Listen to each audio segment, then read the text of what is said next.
All right, so thank you again, everyone, for being here. My name is Ankit Patel with the Lean Way Consulting. And just today, what we're going to talk about is why Lean fails, where it fails, and some things that you can do about it. Just to give you an idea of how in-depth we'll get, we're not going to be at a 30,000 level. It's going to be a little deeper than that, but we're not going to be in the weeds, so we won't get into very specific examples because we have a wide range of folks on the call. We'll be about the 10,000 foot level. So we'll get into some details, but not enough to apply tactical tools to your specific situation. So let's get into it. Again, I'm Kip Patel with the Lean Way Consulting. I'm the managing partner for this company, and the company was founded about 5 years ago, and we specialize in doing Lean Six Sigma transformations for organizations, typically manufacturers and healthcare providers, and we do it by leading change from the inside out. So we really have a large specialty in organizational development and behavior change. And so you'll see some of that today in the presentation.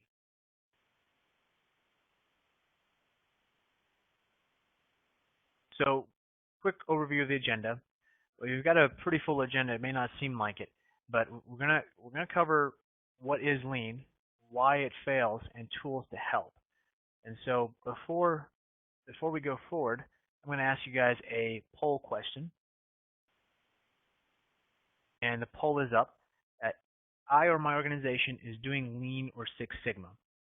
If you would mind, either vote yes, you are doing Lean or Six Sigma, no, or what is Lean or Six Sigma.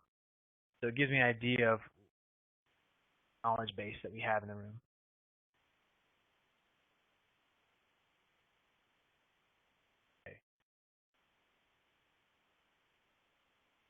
Excellent. So we have most of people voted. It looks like the majority of folks know what it is and are currently doing, and there are some folks who seem like they know what it is, but they're not doing it right now. So that's good. So we'll move fairly quickly through the what it is section.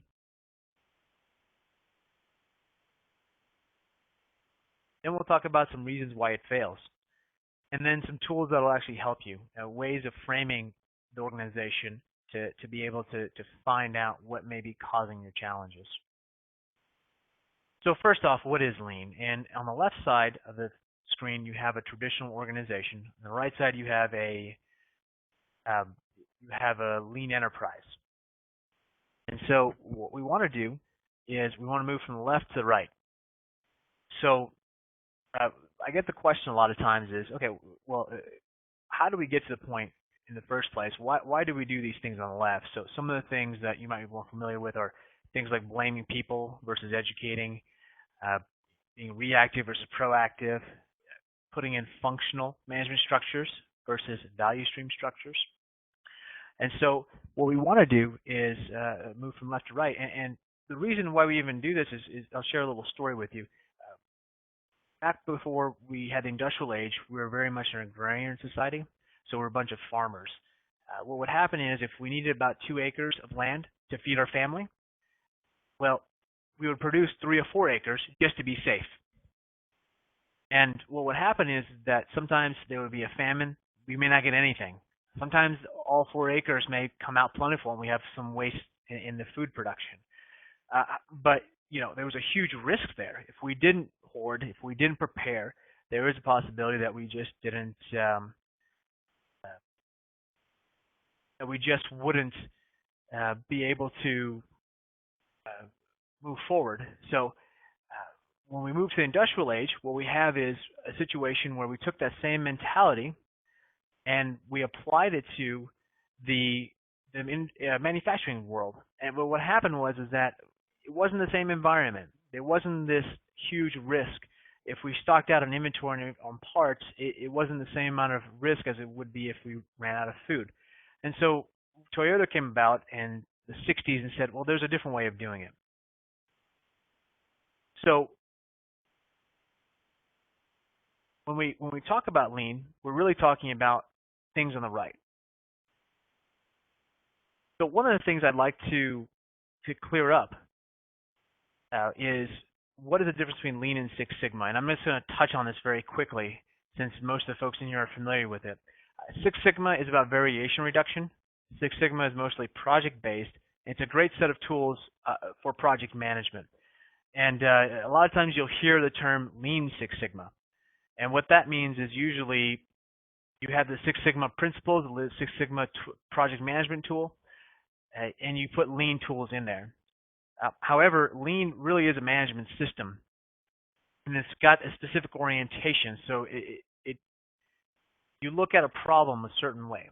But you look at your production or you look at your hospital, whatever you're looking at, you look at it a certain way. You look at waste, flow, and overburdening. So you will have a process, and how it works from front to back is how it flows. If it doesn't flow properly, it generates waste. And from that waste, you get a lot of extra work and overburdening. So the whole point of this is really to just find that waste and find where things aren't flowing so you can become more efficient. Lean done correctly is a cultural change, and that's important note, and we'll hit on that again. So here are some interesting statistics. These are collaborated and compiled from several different studies, but 2% of companies that are doing Lean get the expected results that they want. 18% of companies that are doing continuous improvement, Lean or otherwise, see a big increase in productivity. There was a study done, a survey done to organizations, and asking them what were the toughest challenges around starting Lean specifically. If there were 100 people, 82 of the 100 said getting culture change, getting a significant culture change was the biggest challenge. 42 of those 100 said that there was a significant culture change needed, and it was with the top management. And 52 of those folks said that they wanted to implement cultural change as a strategic priority. So meaning that there's a lot of emphasis on the culture. And so I'm going to put up another poll question here for you guys, and I'm curious to see where your skill levels are.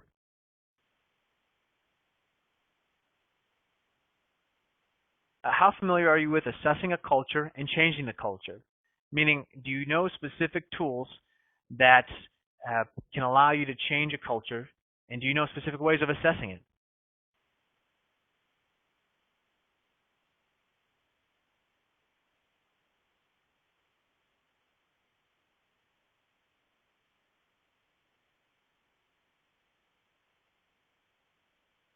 Okay, it looks like most of the votes are in.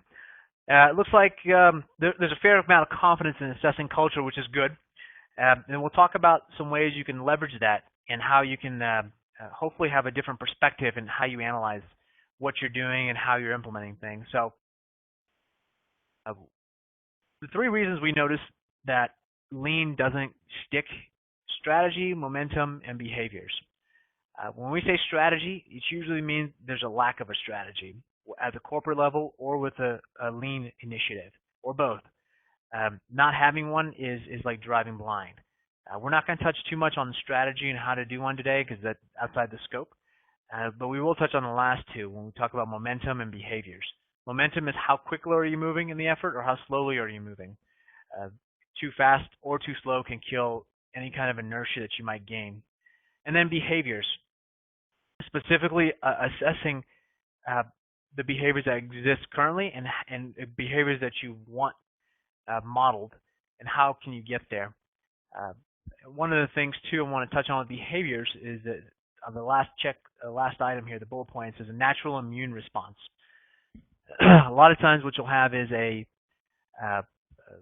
whenever there's a change that happens, people have a reaction to it. So think of it like pollen in the springtime. Whenever you have pollen come out, there's a certain percentage of people that always have allergies, and some people it never bothers.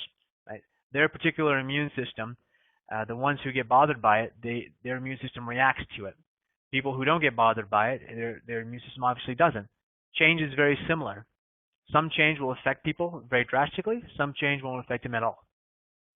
At any point in time, if you guys have questions, please just type them into the box, and I'll be checking the box periodically, so feel free to stop me at any time. Okay, so now let's talk about a couple of tools that we can use. We're going to go talk about what's called a cultural analysis tool. a project success scorecard, and a rate of change formula, and when to use these. So cultural analysis tool, what we need to do first is define what are we talking about when we say culture. And this could be 100 different ways. You can slice it a million different combinations. But for simplicity's sake, for something that you guys can take away and try to use, we're going to define culture in 4 different ways. We're going to define it as collaborative, hero-based, political, or command and control. I just got a question. Can we get copies of these slides? Yes, I'll send out a PDF to all the people who registered, and anyone who has about this. This will be a recording of this. So just to answer you guys' question, yes, you can get a copy of the slides, and there will also be a recording of this presentation. So each one of these, we're looking at specifically information flow. How does information get passed from one person to another? So when we talk about a collaborative culture, we're saying that information flows freely. I trust you, you trust me. I don't have any regrets or any questions or any kind of concerns about telling you things that I know. A hero-based culture, there is some flowing of information back and forth, but it's only led through a select few people. So these are the folks that are your superstars, your quote-unquote heroes that can get work done. They're the ones that most decisions flow through. And then you have your political culture, which is it's like Washington, D.C. I'm not going to share anything unless it benefits me. Then you have a command and control culture. This culture is, people think of this as military, one person really driving it, and that's it. They don't want to hear anything else from anyone else. So we're going to go over a couple of examples, and I'm going to put a poll up for each example.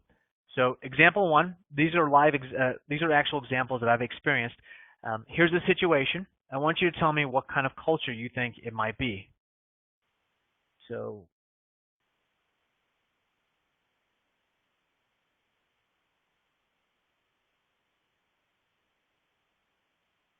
supervisor publicly ridicules line workers. Line workers don't mention or say anything during production meetings.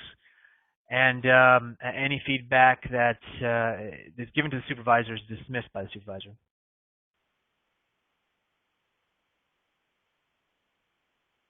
Yep. Looks like everyone's getting it. Yep, it's command and control structure. Pretty straightforward. Oh. Okay. Second example. This is a conversation that I had with a particular manager. Now, I asked the manager to do a specific task, and when I asked him that, the manager said, "I can trust Rob. He'll get this done." I respond by saying, "Hey, Rob is overwhelmed. Can you have Carol do it? She's very capable. I think she can get it done." The manager says, "Well, I'll ask Rob what he thinks about Carol, and see if she's capable since he's been mentoring her." Yep. You guys got it. It's hero-based. Yeah. Another way to tell if you're a very hero-based culture is are mentors really running the show? Do the mentors have a lot of way and say in the organization? All right. Third example. Pull up for you guys. We've got a CEO that travels a lot. Whenever she comes back in, she has one-on-ones with the direct reports, and she always hears about what their peers are doing wrong behind their back. What kind of culture do you think that is?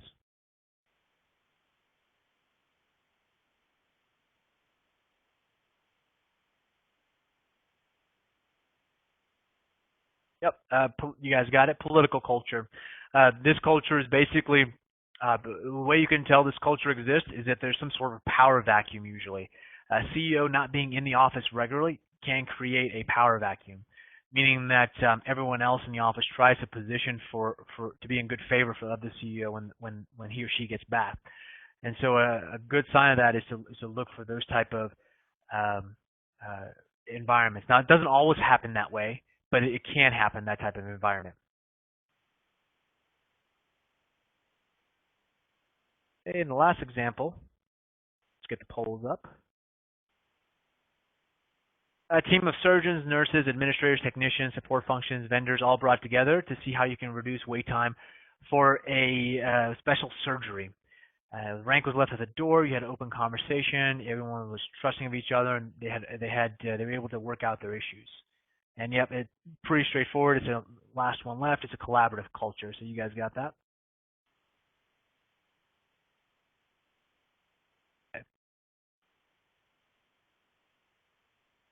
Okay. So how do we use this? Well, the way we're going to use it is we're going to simplify it just a little bit. We're going to have what's called a direct culture and an upper culture. So what is a direct culture? Direct culture is the actual area you're doing the work in.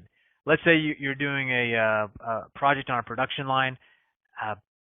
The direct culture would be the culture that's within the supervisors and the floor employees. The upper culture would be whatever is surrounding that line. So it could be the plant manager, it could be the business owner, depending on the size of the organization. And we want to kind of slice it between those two because it gives us an idea of how likely of success we'll have or not have. So if you look at this, the green box represents the two scenarios in the long run where lean works best. And I say that long run because these are the two that have been demonstrated to work. The ideal scenario is when you have a collaborative upper culture with a collaborative direct culture. What also works is a hero-based upper culture with a collaborative inner culture. Now, Toyota is this model here, the hero-based culture.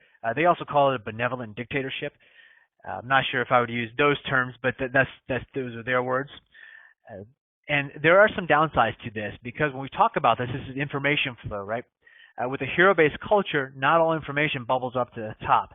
So in the late 90s and early 2000s, you might have heard of Toyota's troubles. But what happened was that the hero-based culture caused them to grow the company.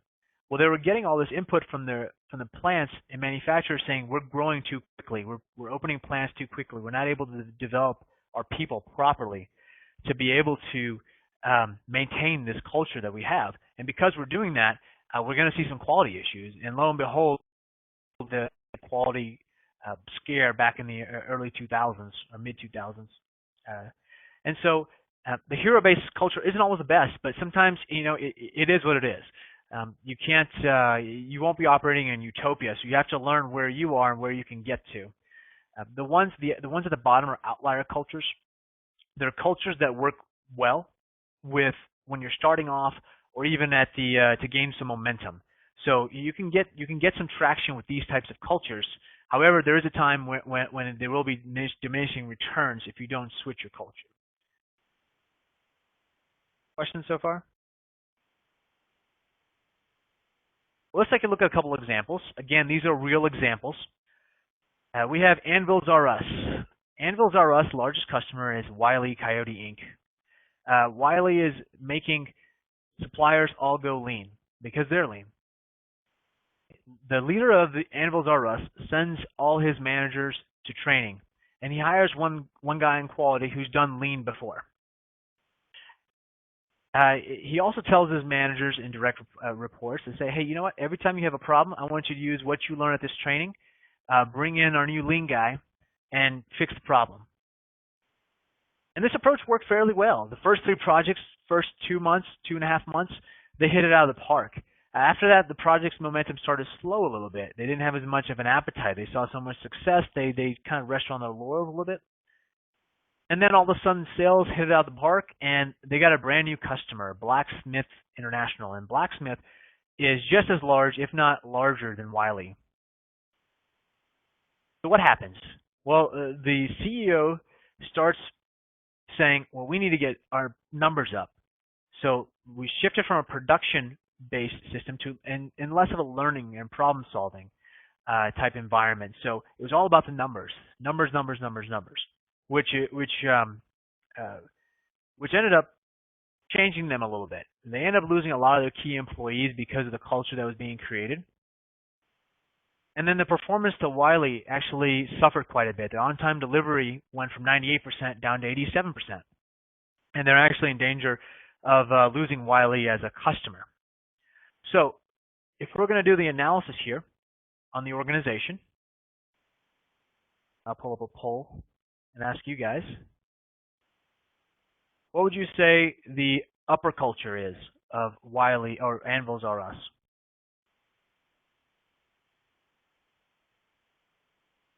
And by upper culture, we mean the CEO and his staff.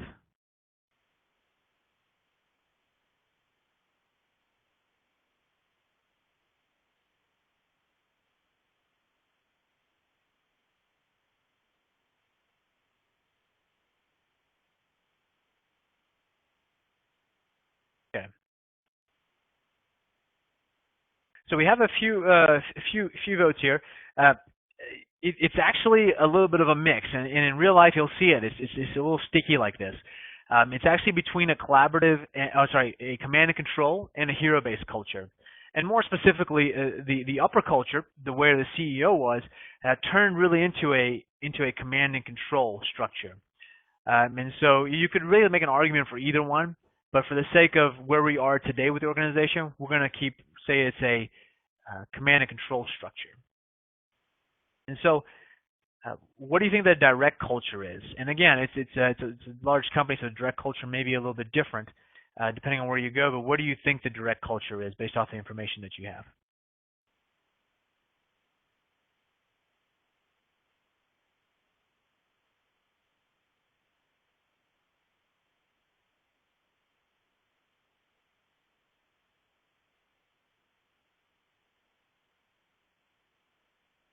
Okay, looks like we have about half the votes in.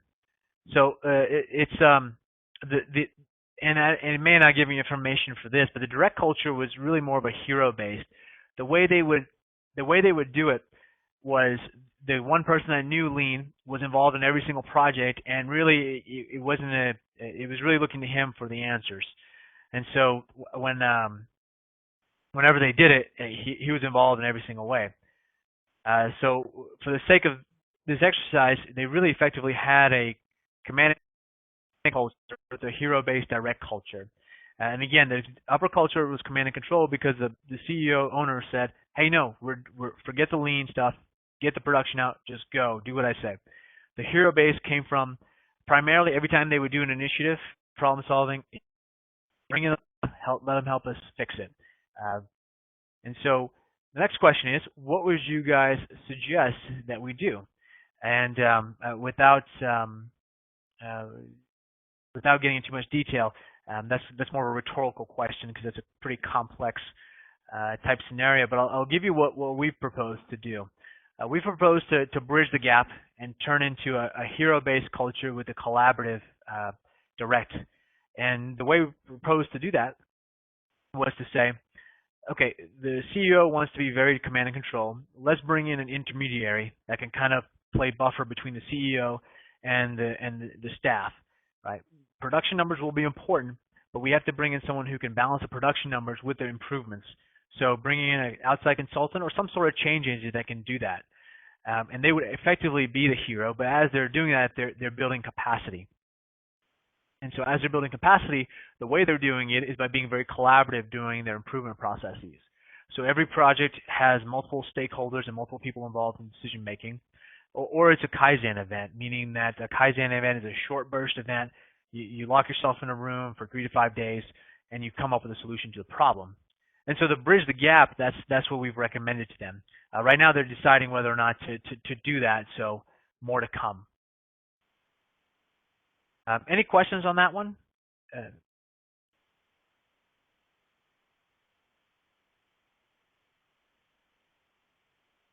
Okay. So example 2, General Hospital.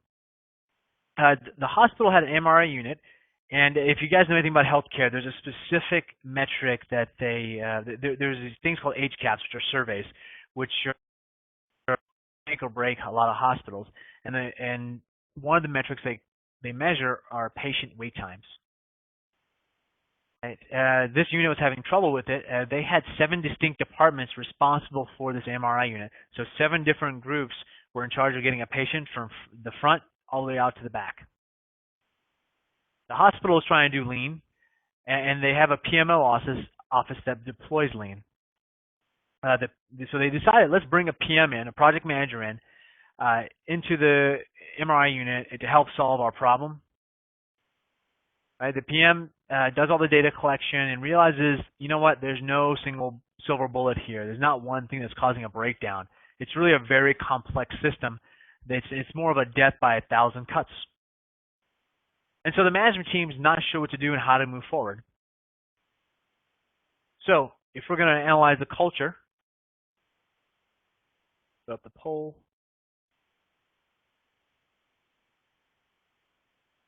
What do you think the upper culture would be?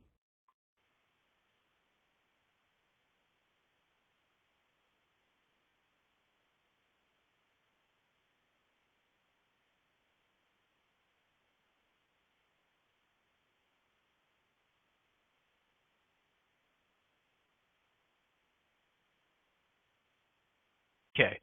So it looks like majority of folks political. Yeah, it is a political culture because there was no one central power figure.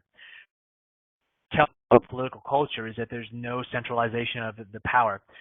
Command and control structures are actually the exact opposite. They have absolute control and power, which is why this particular scenario is not necessarily command and control.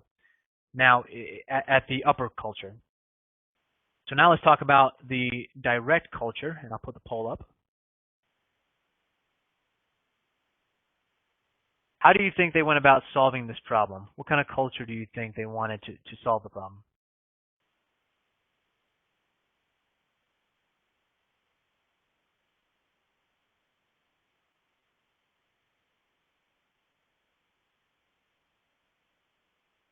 Okay. So we got a couple of different answers here. So again, without having to go into too many details, this really was more of a hero-based approach. They wanted one person to come in to find that silver bullet and really to fix their problem. A collaborative approach would have looked more like, hey, you know what, let's work together with the nurses, the techs, the MRI techs, the radiologists, and figure out a solution here. That's not the approach that they wanted to do. So collaborative would have been accurate if that's the approach they would have taken. And command and control would have been accurate if they wouldn't even brought anyone in and just each department would have said, we're going to do X, Y, and Z and just move forward. So if there are any questions on that, please speak up.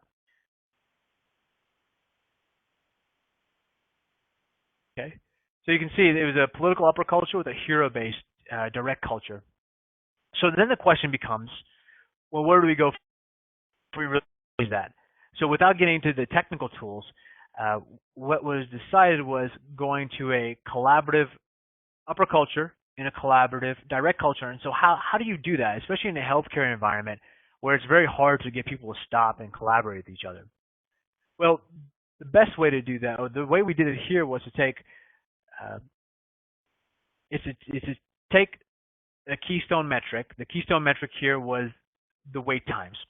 And we're going to develop a meeting around that. And in that daily meeting that we have, or daily huddle, there was a quick conversation around what's going well, what are we doing to get better at the patient wait times, and what are the issues that are popping up. So you had representatives from each 7 of the departments who could actually make a difference. So what they're doing is they're collaborating and they're working together to actually change things. So what we did is effectively turn the upper culture and the direct culture, and it's really one set of folks that are in charge of both, changing the culture together. So that gives you an idea how you can use some cultural analysis and some different ways to cut the pie to see different aspects. So this is the scorecard. Now, the cultural piece is great from a high level, maybe a 20,000-foot view, just to kind of get a gauge of what you might be dealing with. This is a great, a little bit more of a tactical tool. The idea behind this is the first 3 questions are yes/no questions. If you can't answer yes to all 3 of them, don't do the project until you can answer yes. And this scorecard is designed to be one of your first few projects that you may do with Lean. So let's say you just started. This will be a great way to kind of gauge where a good area might be to start. The next 5 questions at the bottom are all weighted numbers, and the max score is 60, and we recommend at least a score of 30 before you attempt going into an area. And I'll give you an example. We'll just run through the first one. What is your management culture? You get a 1 for command and control. You get all 4 for hero-based, 8 for political gaming, and 12 for collaborative. Now you might ask yourself, why would you get a higher score for being a political culture versus a hero-based culture when you said that hero is one of the cultures that can work with lean? Well, what we found was that when you initially started doing lean, it's actually easier to start in a political culture, primarily because there is a power vacuum. And so in a hero-based culture, there are power structures already put in place for people that may stop you from moving forward. But in a political culture, there's not quite as much of that, so that you can actually slip a few projects in without as much resistance. And that's why initially it's a little bit better culture to start. Now in the long run, you don't necessarily want that, but to start off, it's not so bad. And it goes all the way down, everywhere from how do you view process improvement to can you estimate a financial payback? How long has the challenge been going on in the area? These are all designed to see how motivated your organization may be to get things done and how capable are they to get it done. Last thing we'll go over today, and then we'll open up to Q&A, is the rate of change formula. And this is a rule of thumb, right? So you've got percentage of participants at the top, percentage of time they spend on the left. What we're saying here is that you have a 100-person organization. 30% of the people should be working on some sort of process improvement about anywhere from 40% of the time to about 80% of the time. So anywhere from 2 to 3.5 weeks or so. And now this isn't just working on process improvement full time. This is integrating new skills, new techniques into the daily work. So you want to spend a considerable amount of time doing these new activities for learning to happen, for things to stick, for the change to stick. So and this is, again, it's a guide. It's not 100%, but the idea is stay in the green zone. So as you're strategically planning out your lean activities or your process improvement activities, you want to look at and make sure you're in this band or close to the green band at all times over the course of a year, 2 years, 3 years. The hospital example we use actually had 100% of the people dedicated to about 10% of their time to fixing the problem. Whereas some organizations have one person spending their entire, let's say they're a 10-person organization, they have 10% or one person dedicated to just working on process improvement the whole time. Too much red zone, too much yellow zone for too long, you can lose momentum and a lot of the steam that you may gain. And by the flip side, you might be spending too much time on process improvement and not enough time on other activities that you may need to support. So quick summary. Cultural analysis tool. What is the direct culture? What's the upper culture? And how does that influence the information flow? And what are some barriers that you're going to hit along the way? We didn't get to every single nuance, every single combination, but you can probably start to build a picture if you just take a look at that cut. Then when you say, where do you need to be and where can you take people from where they are? And then how do you find ways to enable that change? The scorecard. You want a 30 out of 60 before you actually consider an area. And then the rate of change, making sure you're in that green zone at all times. So what we're going to do now is we're going to open up the questions. And everyone's still going to be on mute. And you can press, I believe, *6 to unmute yourself. All attendees are muted and may unmute themselves by pressing *6.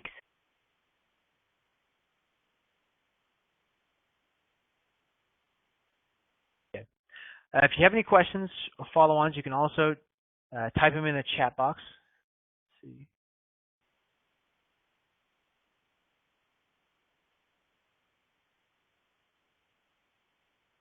Yeah, so when we say change, and it's a really broad term, Ian. So the question is, so it says that the organization needs to spend 20% of its resource time on change. And really, it's a 20%. It may sound like a lot, but it's not. The change is not independent from the day-to-day work you do. So if you're doing lean, one example of this would be if you have daily production meetings, are you running them differently? Are you running them more quote-unquote lean versus a traditional production method? Are you coaching people differently? Are you approaching problems that arise differently? I don't know if that helps. I hope that helps a little bit.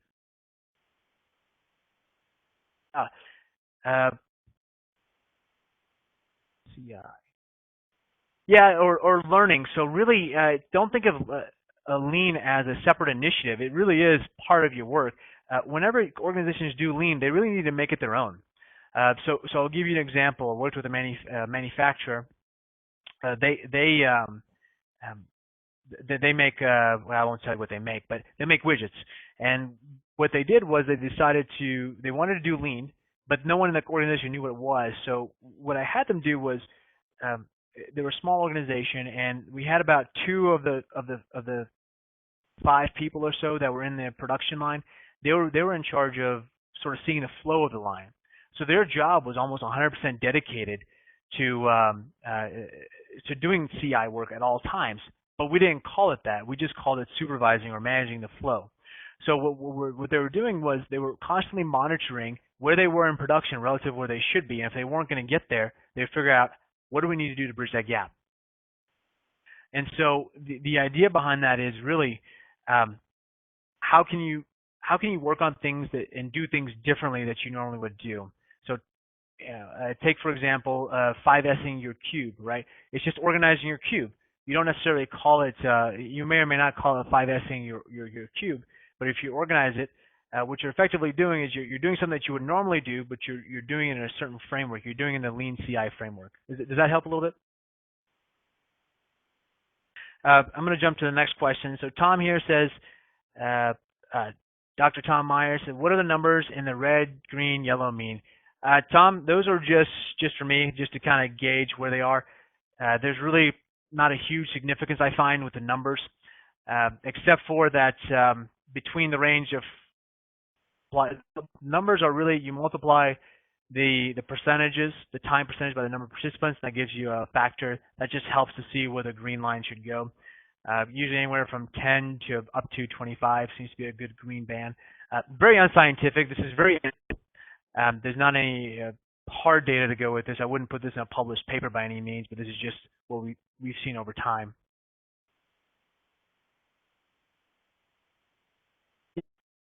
Or the question: have you come across some notable changes in lean implementation from a large organization, greater than 100 employees? Yeah, I have. It's very hard, actually. There are a couple different ways to approach that. If you can get buy-in at the right level, you can make it very quick. And there are other techniques that you can use. And Earl, I believe you're familiar with a couple of these techniques. Appreciative inquiry is a great one to get change to happen on a large scale.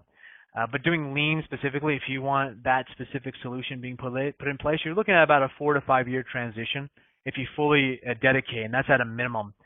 At Dell, in one of my previous lives, we did this and actually got it was about 4 years, 3.5, 4 years before we really saw a significant culture change. But once you get that ball moving, it really tips to the other side.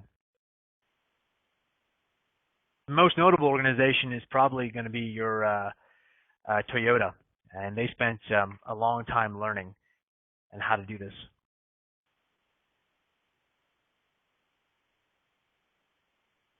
Other questions?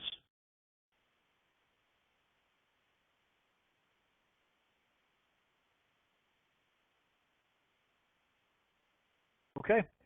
Next webinar is going to be May 14th, same time, and we're going to talk a little bit more about that immune response we talked about at the beginning.